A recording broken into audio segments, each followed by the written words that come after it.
प्यारे बच्चों, अस्सलाम वालेकुम। आज का हम आप जैसे कि जानते हैं, आप एक्सरसाइज के क्वेश्चन कर रहे हैं। आज हम क्वेश्चन नंबर 6 और क्वेश्चन नंबर 7 करने जा रहे हैं एक्सरसाइज के। सब्जेक्ट हमारा साइंस है, क्लास 8। तो पहला क्वेश्चन जो है क्वेश्चन नंबर 6, इसमें ये कहता है कि a black Smith hammers a hard piece of iron while making a tool. How does the force due to hammering affect the piece of iron? इसका मतलब है कि ब्लैक स्मिथ लोहार को कहते हैं, आप जानते हैं। जब वो हार्ड पीस ऑफ आयरन को हैमरिंग करता है, उसको कोई चीज़ बनाने के लिए, चाकू बनाने के लिए या कुल्हाड़ी बनाने के लिए या कुल्हाड़ा बनाने के लिए उसको हार्ड करके उसको एक शक्ल देता है, तो वो कौन सी फोर्स इस्तेमाल करता है, वो कौन सी फोर्स इस्तेमाल करता है। तो इसका आंसर जो है, when a black Smith hammers a hard piece of iron to make a tool, जब ब्लैक स्मिथ एक हार्ड पीस ऑफ आयरन को हैमर करता है, उसको हथौड़े के साथ कूटता है, तो उस ही एक्सर्ट्स मस्कुलर फोर्स। वो कौन सी फोर्स लगाता है? Muscular force. जैसे आपने फोर्सेस में डिफरेंट टाइप्स ऑफ फोर्सेस पढ़ी हैं, तो वो मस्कुलर फोर्सेस लगाता है। This muscular force changes the shape of iron. जैसे इफेक्ट ऑफ फोर्सेस आप जानते हैं कि इफेक्ट ऑफ फोर्स में आपने पढ़ा है कि it effects on other substance to change its shape.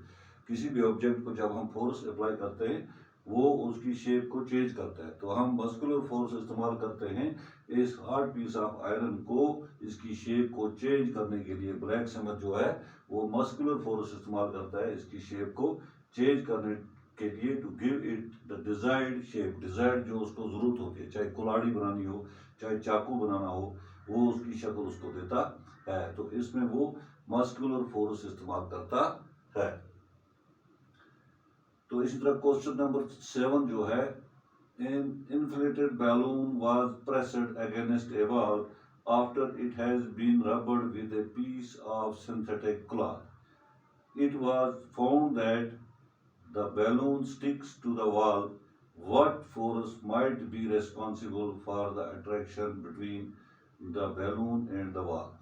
इसका मतलब है कि इन्फ्लेटेड बैलून, जिस बैलून में हम हवा भरते हैं, हवा भरा हुआ गुब्बारा, वो जब हम प्रेस करते हैं अगेंस्ट ए वॉल, आफ्टर उसको पहले रबिंग करते हैं हम सिंथेटिक क्लॉथ पर। किसी सिंथेटिक क्लॉथ जो होता है जिसको हम पॉलिस्टर बोलते हैं, तो पॉलिस्टर क्लॉथ पर उसको हम रब करते हैं। रब करने के बाद में उसको हम दीवार के साथ चिपकाते हैं।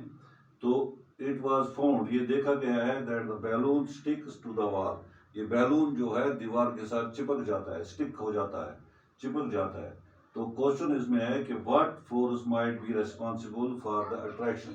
इस अट्रैक्शन के लिए कौन सी फोर्स रेस्पॉन्सिबल है, कौन सी फोर्स इनके बीच में, वॉल और बैलून के बीच में कौन सी फोर्स होती है जो जिसकी वजह से ये उसके साथ स्टिक कर जाता है, between the balloon and the wall. तो आपने पढ़ा है electrostatic force. An electrostatic force is responsible for the attraction between balloon and the wall. तो ये भी इफेक्ट ऑफ फोर्स है कि इलेक्ट्रोस्टैटिक फोर्स, जो टाइप्स है फोर्सेस के, उसमें एक फोर्स आती है इलेक्ट्रोस्टैटिक फोर्स।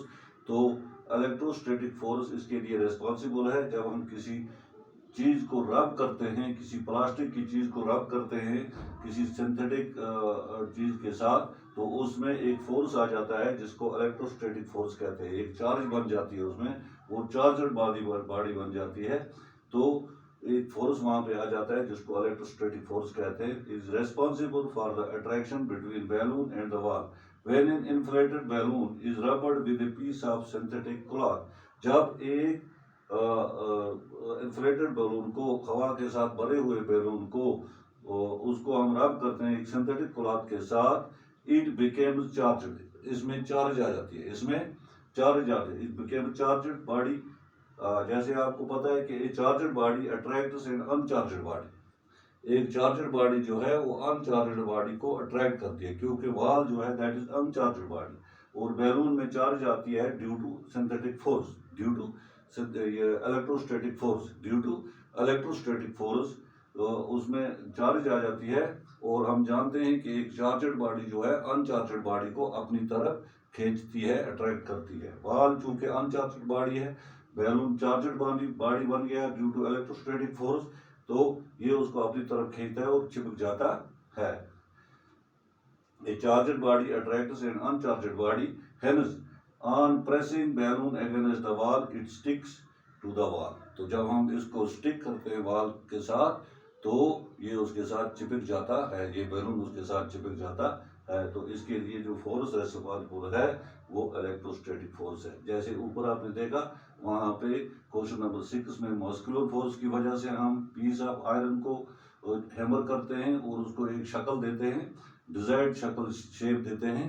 जैसे हमें चाकू बनाना होगा, कुल्हाड़ी बनाना होगा, तो उसमें मस्कुलर फोर्स इस्तेमाल होता है, तो इसमें इलेक्ट्रोस्टैटिक फोर्स इस्तेमाल होता है।